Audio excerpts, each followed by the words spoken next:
Hello everyone, I am Sneha Jha, an undergraduate from GGSIPU pursuing BTech.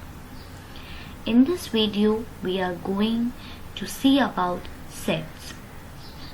इस video में हम लोग sets के बारे में देखेंगे, सेट्स की डेफिनेशन, सेट्स की प्रॉपर्टी, देन सेट्स पाइथन में क्या मतलब रखता है, पाइथन में सेट्स का क्या मतलब है, देन हम लोग देखेंगे कि हम मशीन लर्निंग में सेट्स को क्यों पढ़ रहे हैं, क्यों ये इम्पॉर्टेंट है कि मशीन लर्निंग में सेट्स को पढ़ा जाए, समझा जाए, क्या रिलेशन है सेट्स और मशीन लर्निंग का।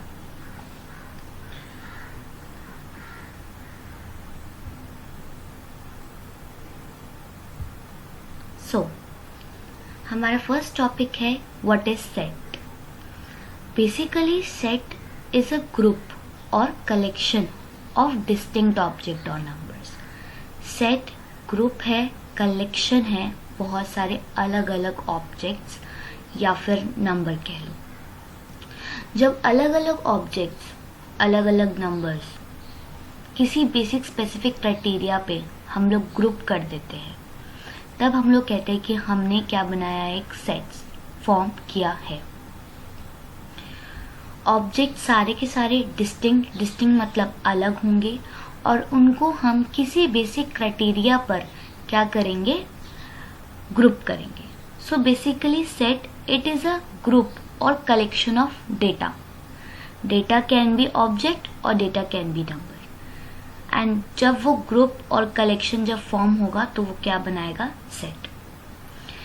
नाउ यूजुअली हम सेट को सिंबलाइज करते हैं upper case, bold face, italicise letter से, जैसे कि A B K M O P, ऐसे करके हम बेसिकली सेट को सिंबलाइज करते हैं।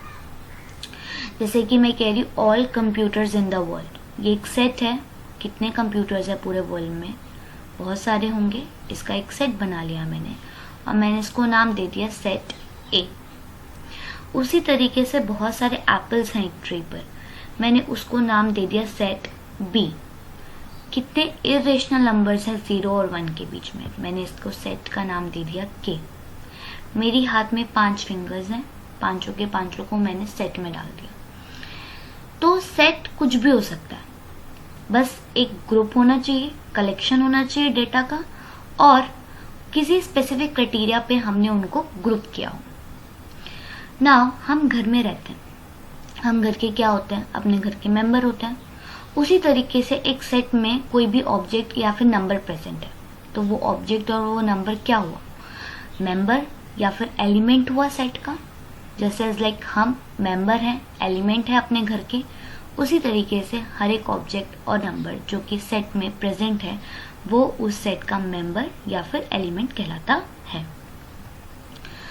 नाउ जब हम सेट को लिखते हैं, लिस्ट करते हैं या फिर डीन्यूमरेट मतलब उसको एक फॉर्म में लिखते हैं, मतलब लिस्ट की फॉर्म में लिख दिया हमने, तो ये इंपॉर्टेंट होता है कि ये वाले ब्रैकेट्स लगाने हैं। ये ब्रैकेट्स कौन से हैं, curly brackets. It is very important to write curly brackets. Set जो है हमेशा एनक्लोज होता है कर्ली ब्रैकेट्स के अंदर, कर्ली ब्रैकेट स्टार्ट में, कर्ली ब्रैकेट लास्ट में। लेट्स से हमने इसको नाम दे दिया सेट ए, बिकॉज अभी हमने पढ़ा है कि हम bold face letter, capital letter से इसको डिनोट कर देते हैं। ये हमारा क्या हो गया, सेट ए। हमने इसको ऐसे डिनोट कर लिया, सिंबलाइज कर लिया। नाउ एक सेट में non negative quantity of elements होते हैं। अब -1 तो होगा नहीं ना, अब -1 एलिमेंट सेट में पॉसिबल नहीं है, तो कुछ एलिमेंट्स होंगे, या तो नन मतलब 5। अब ऐसा सेट जिसमें कोई एलिमेंट नहीं है उसे हम कहते हैं एम्प्टी सेट और नल सेट, और इसको हम डिनोट करते हैं 5 से। टू इन्फिनाइटली मैनी, वो वहां तक जा सकता है, ऐसे नंबर्स तक जा सकता है जो कि बहुत सारे, इन्फिनाइट है, मतलब non negative quantity of element होते हैं सेट में, मतलब नॉन नेगेटिव माइनस में नंबर्स नहीं हो सकते। जो कि 0 मतलब एक एम्प्टी सेट से लेकर के इन्फिनाइटली मैनी इतने बड़े सेट तक जा सकते हैं। नाउ कितने एलिमेंट एक सेट में प्रेजेंट है ये कहलाती है सेट की कार्डिनैलिटी। कितने नंबर ऑफ एलिमेंट सेट के अंदर है।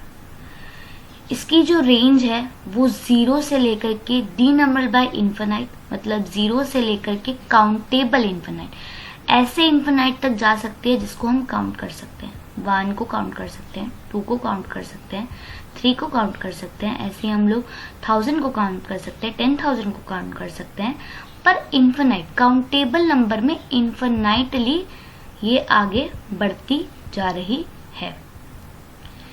नॉन और इनका रेंज 0 से लेकर के non D number by infinite तक भी जा सकता है। Non D number by infinite क्या होता है? Rational numbers. जो भी रेशनल नंबर इरेशनल नंबर्स की फॉर्म में होते हैं वो सारे हमारे पास क्या होते हैं? नॉन डी नंबर बाय मतलब अनकाउंटेबल होते हैं। Non irrational forms irrational forms में जो जाते हैं 0 से लेकर के इरेशनल फॉर्म्स या फिर आयोटा की फॉर्म में जो नंबर्स होते हैं कॉम्प्लेक्स नंबर्स मतलब जिनको हम लोग बेसिकली काउंट नहीं कर सकते, अनकाउंटेबल नंबर तक जो जाते हैं मतलब इनका रेंज जो है यहाँ तक है। तो एक सेट जो है उसका जो रेंज है वो 0 से काउंटेबल इन्फिनाइट तक भी जा सकता है और 0 से नॉन काउंटेबल इन्फिनाइट तक भी जा सकता है। नाउ कुछ बेसिक रिलेशनशिप है सेट थ्योरी में जिनको मैंने कुछ पॉइंट्स में समझाने की कोशिश की है।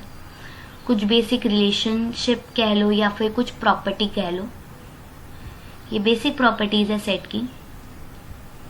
अगर मेरे पास एक सेट है एस डैश, मान लो ये है मेरे पास 1, 2। मेरे पास एक और सेट है S। लेट्स से ये भी हमारा 1, 2 है। Curly bracket. नाउ तो जब मेरे पास ये स्टेटमेंट क्या कह रही है? A set S dash is a subset of S। S dash subset है S का इफ एंड ओनली इफ हर एक एलिमेंट जो S डैश में प्रेजेंट है वो सारे के सारे S में प्रेजेंट हो। तो हम कह सकते हैं कि हमारे पास S डैश जो है वो क्या है? सबसेट है S का। ये सबसेट का सिंबल है। तो अगर मेरे पास S डैश में जो एलिमेंट्स प्रेजेंट है वो सारे के सारे S में भी प्रेजेंट है, तब हम ये कह सकते हैं कि जो हमारा S डैश है वो सबसेट है S का। नाउ लेट्स से यहाँ पर हमारे पास एक और एलिमेंट था 3। तो सेकेंड रिलेशनशिप कहती है कि ए सेट S डैश, एक set S dash proper subset है सेट S का if and only if element of S dash is also an element of S, but there are some element in S that are not present in S dash। कहने का मतलब क्या है? S dash में कुछ elements हैं मेरे पास जो कि S में भी प्रेजेंट है, पर S में कुछ एक ऐसा एलिमेंट भी है जो मेरे पास S dash में प्रेजेंट नहीं है। तब हम कहते हैं S dash जो है वो S का क्या है? Proper subset and it is denoted like this. Now मेरे पास एक सेट है S, वही ले रहे हैं हम लोग 1, 2। मेरे पास एक सेट है T that is also 2, 3। ना मेरे पास S में एक एलिमेंट है 2, T में एक एलिमेंट है 2, दोनों में कॉमन है।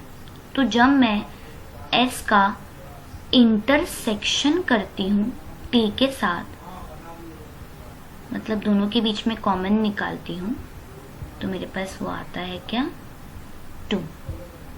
ये मतलब है इंटरसेक्शन का।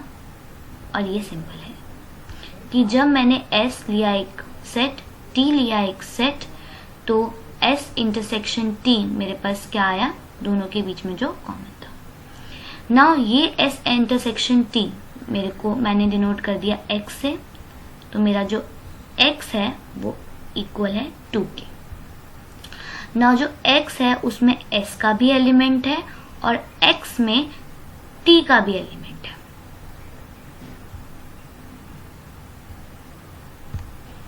Now a union of two set, जैसे अभी हमने एग्जांपल लिया था सेट का कि S मेरे पास 1,2 है, T मेरे पास 2,3 है।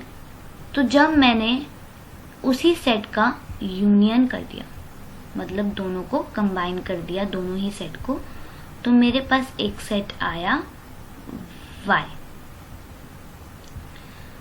Y जो सेट होगा मेरे पास, वो दोनों ही एलिमेंट्स जो कि S और T में प्रेजेंट थे उनके कॉम्बिनेशन होगा।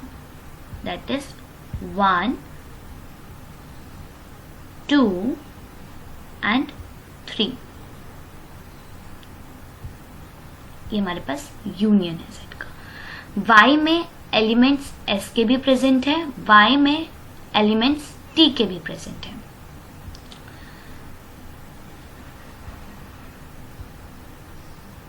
ना हमने जो अभी सेम वही लेंगे एग्जाम्पल S का 1,2 और T का 2,3 सेट का, तो हम एक रिलेशनशिप भी बना सकते हैं सेट्स के बीच में। जैसे मेरे पास अगर ये सेट है 1,2, मेरे पास 1,2 कौन सा सेट था, 1,2 सेट था मेरे पास S एंड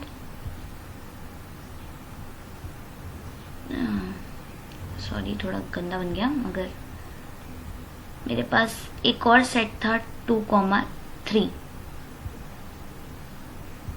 दोनों के बीच में 2 कॉमन था। ये सेट S था, ये सेट T था। इन दोनों के बीच में रिलेशनशिप दिखा रहा है एक डायग्राम। ये डायग्राम और कुछ नहीं, क्या है, वेन डायग्राम। वेन डायग्राम बहुत हेल्पफुल होता है दो सेट्स के बीच में रिलेशनशिप निकालने के लिए। ये बहुत ही सिंपल एक वेन डायग्राम बना है, वेन डायग्राम को समझाने के लिए कि कैसे सेट्स में हम लोग इसे यूज करते हैं और कितनी आसानी से ये दो सेट्स के बीच में एक रिलेशनशिप बता देता है। एक और सिंपल सा वेन डायग्राम इधर दे रखा है। यहाँ पर हमने deep learning, machine learning and artificial intelligence 3 sets लिए हैं और इनके बीच में क्या रिलेशनशिप है ये वेन डायग्राम की मदद से समझाने की कोशिश की है। हमने देखा है डीप लर्निंग जो है वो मशीन लर्निंग का सबसेट है, मशीन लर्निंग जो है वो आर्टिफिशियल इंटेलिजेंस का सबसेट है और आर्टिफिशियल इंटेलिजेंस एक ऐसी टेक्निक है जो कि कंप्यूटर्स को ह्यूमन इंटेलिजेंस की तरह मिमिक एक्टिंग करने की एबिलिटी देती है। Okay, now a set in Python. What is set in Python? जिस तरीके से हमने मैथमेटिकली सेट को क्लासिफाई किया है, जिस तरह हमने मैथमेटिकली सेट को डिस्क्राइब किया है, उसी तरीके से पाइथन का भी सेट जो है वो मैथमेटिकल नोटेशन पर ही पूरा निर्भर है। मतलब जैसे हमने मैथमेटिकली उसको डिस्क्राइब करा, उस वही मतलब है पाइथन में भी। अब पाइथन में जो सेट होता है ये अनऑर्डर्ड कलेक्शन होता है। मतलब जो कलेक्शन है डेटा टाइप का वो ऑर्डर नहीं है। मतलब आपको ऑर्डर नहीं दिखेगा 1 2 3, 1 पर ये एलिमेंट, 2 पर एलिमेंट, अनऑर्डरली हमने इसको अरेंज किया हुआ है। That is iterable. मतलब हम लोग जो हमने एक सेट बनाया हम उसको कितनी बारी भी रिपीट कर सकते हैं। म्यूटेबल, सेट के एलिमेंट्स को चेंज कर सकते हैं and has no duplicate element. Set में कोई भी डुप्लीकेट एलिमेंट प्रेजेंट नहीं होना चाहिए। For simplicity, for explaining this point, मैंने यहाँ पर एक इनपुट चिपका रखा है सेट्स का पाइथन में और उसका आउटपुट चिपका रखा है। फॉर एग्जाम्पल मैंने बहुत सारे इसमें 1 दिए, 2 दिए, 3 दिए और मैंने जब प्रिंट सेट किया तो सिर्फ मेरे पास 1 2 3 आया एक एक बारी। मतलब डुप्लीकेट एलिमेंट, एक जैसे एक एलिमेंट बार बारी प्रिंट नहीं होते हैं। तो मेजर एडवांटेज क्या हुआ? मेजर एडवांटेज पाइथन में सेट का यही है कि एक हाईली ऑप्टिमाइज्ड मेथड है, क्योंकि हमारे पास पाइथन में सेट्स की बजाय लिस्ट भी है, टपल्स भी हैं, पर हम लोग सेट्स को ही इतना इम्पोर्टेंस क्यों दे रहे हैं? बिकॉज पाइथन में जो सेट है वो हाईली ऑप्टिमाइज मेथड है, चेक करता है कि कोई स्पेसिफिक एलिमेंट सेट में प्रेजेंट है या नहीं, बहुत आसानी से चेक कर लेता है। नाउ हमने सेट्स को एमएल में पढ़ा क्यों? मतलब क्या जरूरत है सेट्स की एमएल में? मशीन लर्निंग में सेट्स का क्या इंपॉर्टेंस, क्यों मशीन लर्निंग के टॉपिक में सेट्स को पढ़ा जा रहा है? सो बेसिकली मशीन लर्निंग में हमें डाटा सेट चाहिए होता है। मशीन लर्निंग में डाटा सेट चाहिए होता है। अब डाटा सेट क्या है? डाटा सेट इज नथिंग, जिस तरीके से सेट कलेक्शन था ऑब्जेक्ट्स और नंबर का, उसी तरीके से डेटा सेट भी कलेक्शन है डेटा का। अब ये डेटा कुछ भी हो सकता है। ये डेटा हो सकता है, अगर हम लोग किसी कंपनी में काम कर रहे हैं, कंपनी सेल्स की है, तो कंपनी में कितने एम्प्लॉयज हैं, एम्प्लॉयज को कितनी सैलरी दी जाती है, पर मंथ कितना हम लोग ट्रांजैक्शन करते हैं सामान लेने देने में, एंड उसके बाद बेचने में हमें कितना का प्रॉफिट होता है। डेटा कुछ भी हो सकता है, ठीक है। तो अब मशीन लर्निंग जो है वो पूरी की पूरी डेटा पे ही डिपेंडेंट है। मतलब ऑलमोस्ट जो बहुत ज़्यादा परसेंटेज है मशीन लर्निंग का वो डेटा पे ही डिपेंडेंट है। बिना डेटा के आप बिल्कुल इम्पॉसिबल है कि आप किसी चीज़ आर्टिफिशियल इंटेलिजेंस को समझा सको, लर्न करवा सको। एज सिंपल लाइक एक ह्यूमन बीइंग के साथ होता है, जब तक उसे डेटा मतलब बातें नहीं बताई जाएगी, इंफॉर्मेशन प्रोवाइड नहीं किया जाएगा, उसे कुछ समझ नहीं आएगा कि उसे क्या करना है क्या नहीं करना है। तो उसी तरीके से मशीन लर्निंग भी पूरा का पूरा डेटा पे डिपेंडेंट है। ये सबसे क्रूशियल एक्सपेक्ट है जो कि ट्रेनिंग एल्गोरिथम को पॉसिबल बनाता है। अगर हमारा डेटा सेट अच्छा नहीं है तो हमारा कितना ही बड़ा एआई का टीम हो, कितना अच्छा एआई का टीम हो, हमारा पूरा का पूरा प्रोजेक्ट फेल हो जाएगा अगर हमारा डेटा सेट अच्छा नहीं है।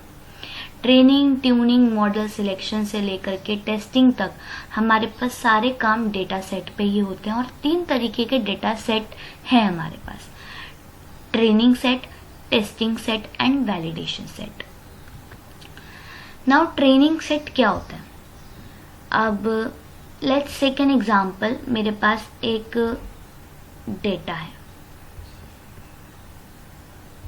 It is my data. मैंने इसको डिवाइड कर लिया 2 पार्ट्स में, ओके। ये ऊपर वाला पार्ट मेरा x है, नीचे वाला पार्ट मेरा y है, and this is my y dash and this is my x dash, and here it is my model, okay। अब जिस तरीके से जब हम लोग स्कूल में पढ़ते हैं तो क्या होता है, हमें टीचर जो है डेटा प्रोवाइड करती है। हमें टीचर बताती है कि अगर ये क्वेश्चन है तो उसका आंसर ये होगा, ये क्वेश्चन है तो उसका आंसर ये होगा। जैसे 2 + 3 = 5, 5 + 2 = 7, 6 / 2 = 3। तो हमें टीचर जो है डेटा प्रोवाइड करती है और हम क्या करते हैं, उस डेटा को समझते हैं। वो डेटा जो है हमारे दिमाग में फीड होता जाता है। उसी तरीके से कंप्यूटर्स में भी मशीन लर्निंग में भी हमारे पास एक मॉडल होता है। हम उस मॉडल को सबसे पहले ट्रेन करते हैं with the help of training set. हम मशीन को कुछ इनपुट देते हैं, साथ ही साथ में उसका क्या आउटपुट हो सकता है वो भी देते हैं, और मशीन को लर्न करवाते हैं कि अगर मेरे पास ये ऐसा इनपुट आएगा तो ऐसा आउटपुट होगा, ऐसा इनपुट होगा तो ऐसा आउटपुट होगा। मशीन जो है इस डेटा सेट से, इस ट्रेनिंग डेटा सेट से समझता है कि ठीक है, अगर ऐसा है तो ऐसा होगा, ऐसा है तो ऐसा होगा। नाउ ये हमारे पास होता है training data set. Training data set basically क्या करता है, किसी भी मॉडल को ट्रेन करता है, बताता है कि कैसे एल्गोरिथम को समझना है, कैसे कंसेप्ट को लगाना है और कैसे रिजल्ट को प्रोड्यूस करना है। Just for an example of a student और टीचर, टीचर भी बताती है कैसे समझना है, कैसे क्या करना है, उसी तरीके से यहाँ पे हमारा ट्रेनिंग डेटा सेट भी कर रहा है। इसमें इनपुट भी होता है और एक्सपेक्टेड आउटपुट भी होता है। देन जब ट्रेनिंग सेट का काम हो जाता है तब हम लोग टेस्ट डेटा सेट को यूज करते हैं। टेस्ट डेटा सेट में हम लोग मशीन को टेस्ट करते हैं कि उसने ट्रेनिंग में कितना समझा। अब टेस्ट डेटा सेट में हम उसको एक सिर्फ और सिर्फ इनपुट प्रोवाइड करते हैं, सिर्फ और सिर्फ इनपुट प्रोवाइड करते हैं, ठीक है। एंड मशीन जो है अपनी ट्रेनिंग से कुछ ना कुछ समझकर कोई आउटपुट देता है, कुछ आउटपुट ये हमें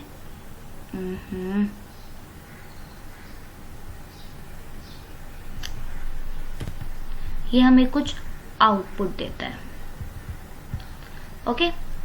फिर हम ये आउटपुट को चेक करते हैं, जो हमारा आउटपुट आना चाहिए था। अगर ये सही है तो हम कहते हैं हमारा मॉडल बिल्कुल एक्यूरेट है, बिल्कुल हाई एफिशिएंसी है, बिल्कुल एक्यूरेट है। और अगर ये सेम नहीं आता है तो हम कहते हैं हमारा मॉडल इनएक्यूरेट है, इतना एक्यूरेसी इस पे लेवल है, इतना एक्यूरेट है, इसमें थोड़ी और मॉडिफिकेशन चाहिए। अगर ज्यादा इनएक्यूरेट है मतलब बिल्कुल ही अलग आया है तो इस तरीके से हमने इसका इवैल्यूएशन किया। जस्ट लाइक हमारा जब हमें पढ़ाया जाता है तो हमें पढ़ाने के बाद हमारा क्या होता है, टेस्ट होता है। उस टेस्ट में हमें जो पढ़ाया जाता है उसी से सिमिलर क्वेश्चंस दिए जाते हैं। हम उन क्वेश्चंस को अपनी ट्रेनिंग पढ़ाई में जब हमने पढ़ा था उसके हिसाब से सॉल्व करते हैं एंड देन हमारा इवैल्यूएशन होता है। हम चेक किए जाते हैं कि हमें कितना सही पढ़ाया गया है, कितना नहीं। उसी तरीके में भी टेस्ट डेटा सेट में भी हम लोग क्या करते हैं, चेक करते हैं कि how well our algorithm was trained, कितने अच्छे से हमारे एल्गोरिथम ट्रेन्ड है ट्रेनिंग डेटा सेट से। नाउ हमारे पास लास्ट टॉपिक है वैलिडेशन सेट्स में। वैलिडेशन सेट्स जो होता है ये फाइनल डेटा सेट होता है, जो कि फाइनली ट्यून्ड एमएल मॉडल को सिलेक्ट और ट्यून करने के लिए काम आता है। मतलब फाइनल एमएल मॉडल को सिलेक्ट और ट्यून करने के लिए वैलिडेशन डेटा सेट काम आता है। तो यहाँ पर जो हमने सेट्स पढ़े थे, जो हमने डेटा सेट पढ़े थे उसी को यूज किया है हमने। Training data set, test data set, validation data set. हमने डेटा 3 तरीके के डेटा सेट लिए जिससे कि हमने अपने पूरे एमएल मॉडल को चेक किया कि वो कितना एक्यूरेट है, कितना एफिशिएंट है। तो ये हमारे पास यूज है सेट्स का एमएल में। ना कभी सोचा है आपने कि जब हम कोई भी चीज अपने गूगल या फिर अमेजॉन, फ्लिपकार्ट, यूट्यूब या इंस्टाग्राम पे सर्च करते हैं पहली बारी, तो वो दूसरी बारी हमें क्यों शो होता है जब हम लॉग इन करते हैं? ऐसा क्या है जो हमारे सर्च हिस्ट्री को वापस से शो करता है? क्या हमारे मशीन के पीछे कोई प्रोग्रामर बैठा है जो प्रोग्रामिंग करता है और जिसकी वजह से हमें हमारी सर्च हिस्ट्री वापस से दिखती है? तो दुनिया में लाखों करोड़ों यूजर्स होंगे और उन लाखों करोड़ों यूजर्स के पास लाखों करोड़ों मशीन्स हैं। मतलब हर किसी के पास अलग अलग मशीन्स हैं, तो लाखों करोड़ों मशीन्स हो गई। अब हर मशीन के पीछे एक एक प्रोग्रामर बिठाना इज क्वाइट अब्सर्ड। मतलब बिल्कुल बेतुकी की बात है कि हमें हर मशीन के पीछे एक प्रोग्रामर बिठा रहे। तो इसका मतलब है हमारा मशीन खुद सीख रहा है हमसे, खुद हमारा मशीन जो है हमसे ही लर्न कर रहा है और अडेप्ट कर रहा है। तो मशीन लर्निंग में हम मशीन को ये बोलते हैं, मतलब इस तरीके से उसके अंदर हम लोग प्रोग्रामिंग करते हैं मशीन में, या फिर कह लो हम लोग उस तरह से उसको समझाते हैं, इस तरह से एल्गोरिथम उसको देते हैं कि वो जो है मशीन यूजर से ही लर्न करता है और अडेप्ट करता है। अब ये मशीन जो है यूजर से लर्न और अडेप्ट कैसे कर पाता है? मशीन जो है यूजर से लर्न और अडेप्ट कर पाता है with the help of data set. User जो है मशीन को डेटा सेट प्रोवाइड करता है। क्या उसने सर्च करा, जैसे मान लो हम लोग अमेजोन पे गए, अमेजोन पे हमने शूज के बारे में सर्च किया, तो हमारा शूज क्या एक डेटा सेट है, किसके लिए? अमेजोन के लिए, ऐप के लिए। तो जब हम नेक्स्ट टाइम आएंगे तो हमारा जो अमेजोन है हमें वापस से शूज दिखाएगा, क्योंकि हमारे मशीन ने हमसे लर्न किया है, अडेप्ट किया है, हमारी बातों को समझा है एंड वापस से उसने हमारी ही चीज हमें वापस से शो करी है फॉर द कन्वीनियंस। तो मशीन लर्निंग जो है हेल्प करती है मशीन्स को डेटा सेट, मतलब यहाँ पे भी सेट आ गया, डेटास का ग्रुप ऑफ डेटा से लर्न करने के लिए, जिससे कि यूजर को भी ईज हो एंड जिससे कि यूजर को ईज हो। So that's all for the topic sets in machine learning. I hope it is clear to you all that what is set and how it is related to machine learning. Thank you.